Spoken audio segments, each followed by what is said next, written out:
ہم ان کو تنخواہ میں جو ان کو تنخواہوں میں اضافہ کریں گے. یہ جو ہم نے ان کے ساتھ وعدہ کیا ہے نیشنل کانفرنس اس پر کاربند ہے. ہم P D P B J P government کی طرح نہیں ہے کہ ان کو کہیں گے کہ چلو 1 مہینے میں کریں گے 2 مہینے میں کریں گے اور آج سال گزر گئے. لیکن ہم کریں گے انشاءاللہ. ہمیں ان کا کام کرنا ہے. ہم ان کو پرمنٹ کریں گے. یہ نیشنل کانفرنس کو وعدہ ہے ان کے ساتھ. لیکن تھوڑا ٹائم وہ ہمیں بھی دے دے تاکہ ہم بھی کنسالڈیٹ کر سکیں اپنی پوزیشن کو. ابھی تو 3 ہی مہینے ہوئے ہیں. کچھ ٹائم لگے گا لیکن ان کا بھی کام ہو جائے گا. ان کو بھی پرمٹ کیا جائے گا. پی ڈی پی کی اگر بات کریں گے ان کے دور میں جو شراب پہ بل لائی گئی تھی اس پہ ڈسکشن ہوا تھا لیکن ان کے فائنانس منسٹر نے کہا تھا کہ یہ ریونیو جنریٹ کرتا ہے کشمیر جموں اور کشمیر کے لیے. اس سے روزگار ملتا ہے بہت سارے لوگوں کے لیے. اب ان کے ایک ممبر نے بل لائی ہے کہ اس پہ بین ہونی چاہے. الکوہل پہ شراب جو یہاں پہ بنتا ہے یا بیچا جاتا ہے وہ بالکل بین ہونی چاہیے. تو آپ کا کیا ہے اس پہ موقع؟ دیکھیے میں اس نے جو بل لائی ہے کہ الکوہل پر بین ہونا چاہیے صرف اس نے نہیں بل لائی ہے بلکہ ہماری بھی ایک MLA صاحب نے بھی اس کے لیے بل لائی ہے کہ الکوہل بین ہونا چاہیے. اس وقت جب اس وقت بی جے پی اور پی ڈی پی کی گورنمنٹ تھی. میں اسے کہنا چاہتا ہوں اس ممبر سے اس وقت وہ بڑے عہدے پر کام کر رہا تھا پی ڈی پی میں. اس وقت جب وہ پی ڈی پی اور بی جے پی کی گورنمنٹ تھی جب اس وقت بل آ گئی تو اس وقت یہ اس حکومت نے پی ڈی پی گورنمنٹ نے اس وقت مفتی سعید صاحب اس وقت وزیر اعلیٰ تھے شاید. اس نے کہا تھا کہ نہیں ایسے ہی رہنے دو ایسے ہی چلنے دو. جس کو مرضی ہے وہ اس کو استعمال کرے گا. جس کو مرضی ہے وہ نہیں کرے گا. یہ لوگوں کی مرضی پر اس کو چھوڑ. اب کیا مشورہ آیا اس کو آج کہ نہیں اب پھر بل لاؤں گا. اس وقت اپنے ہاتھ میں سب کچھ تھا. کچھ بھی کر سکتا تھا اس وقت کیوں نہیں کیا ہے. شراب کے متعلق اس میں کوئی شک نہیں. ہر کوئی اس کے مخالف ہے. ہر کوئی چاہتا ہے چونکہ مذہباً ہمیں یہ منع ہے ہم تو اس کے مخالف ہیں. اور میری جو ذاتی رائے ہے پوچھو کہ بصیرت MLA میں کہتا ہوں میں یہ چاہتا ہوں کہ اس پر بین ہونی چاہیے. اس سے ہمارا نوجوان طبقہ جو ہے نوجوان پود سے وہ تباہ ہو رہی ہے. اس وقت ہمارے جو کشمیر میں سب سے زیادہ اس وقت جو نوجوان پود ہے تباہ ہو رہی ہے ڈرگز کی وجہ سے اس شراب کی وجہ سے. یہ بند اگر ہو جائے گا ڈرگز بھی بند ہونی چاہیے. جو اس وقت ڈرگ کا استعمال ہوتا ہے وہ بھی بند ہونا چاہیے اور شراب بھی بند ہونا چاہیے. بات کریں گے آپ کی کانسٹیٹوئنسی کی.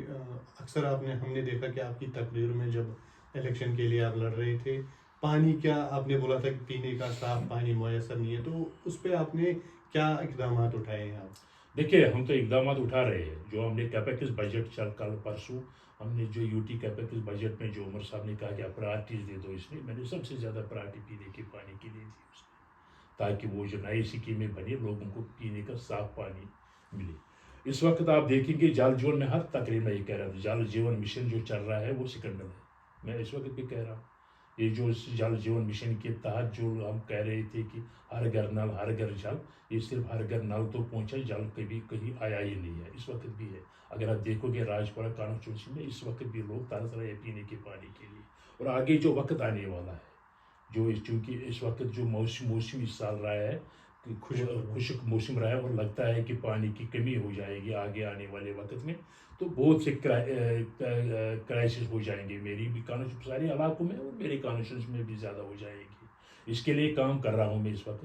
میں ٹیوب ویل بھی کوشش کر رہا ہوں. اس وقت ٹیوب ویل بھی کافی ہو جائے گی. میں نے جو اس میں بجٹ میں بھی کل کے جو UT کیپیکس بجٹ میں بھی کم سے کم 1 کروڑ 2 کروڑ روپے میں نے صرف اس کے لیے چھوڑے ہیں وہاں کہ ٹیوب ویل جو ہم بنائیں گے بور ویلز بنائیں گے تاکہ لوگوں کو صاف پانی مل جائے. وہ بھی کیا ہے اور نئی اسکیمیں بھی بنے گی اور جو سورس ہے اس کو بھی ٹھیک کرنے کی کوشش کی جا رہی ہے. تو انشاءاللہ یہ جو آنے والا وقت ہے میں یقین دلاتا ہوں اپنی کانسٹیٹوئنسی کے لوگوں کو کہ پینے کا صاف پانی کوشش میں کروں گا ان کو پینے کا صاف پانی مل جائے.